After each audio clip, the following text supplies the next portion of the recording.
Oh, wait, we've got. Whoa. What? Wow. How'd that one happen? See, that's why he's the pro. I think my kind of gateway into sports as a kid, it was numbers, it was the stats. Who do we turn to for toss-ups on our team? The brain at the big board. Whenever we're talking numbers, we bring in Steve Kornacki.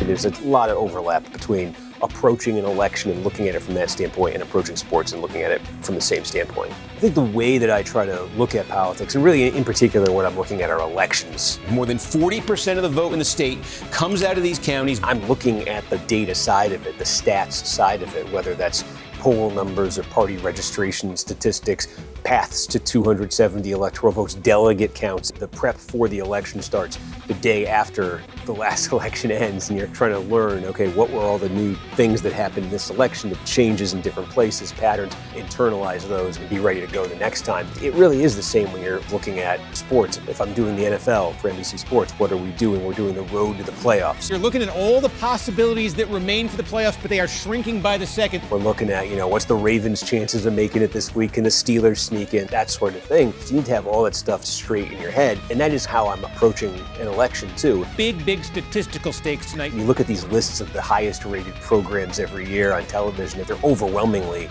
live sports right now. No one wants to watch a game on tape. And you can't. Like when I was a kid, you could put the VHS cassette in, because you couldn't stay up for the national championship game. I could go through school the next day, try to avoid anybody saying anything, and then watch it when I got home.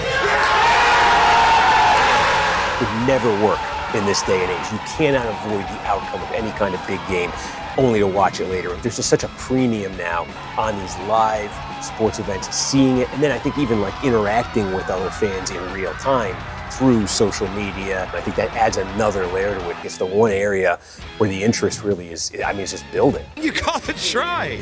I hit the try and I shut the line down, I promise you. That is something that's only happened to me at Royal Ascot. Horse racing is my favorite. I think the average American consumes between 0 and 2 minutes of horse racing a year. The 2 minutes would be the Kentucky Derby. Let's take a look at which of those prep races have been really good at producing Derby winners. When NBC brought me on to be part of it in 2021, that was the first time I ever got to go down there and actually experience it. The overall atmosphere, people are they're happy, they're excited. As long as the weather's good, on a beautiful spring day, there's nothing better. I see big prices on that odds board, but the odds of just getting here shatter all of that.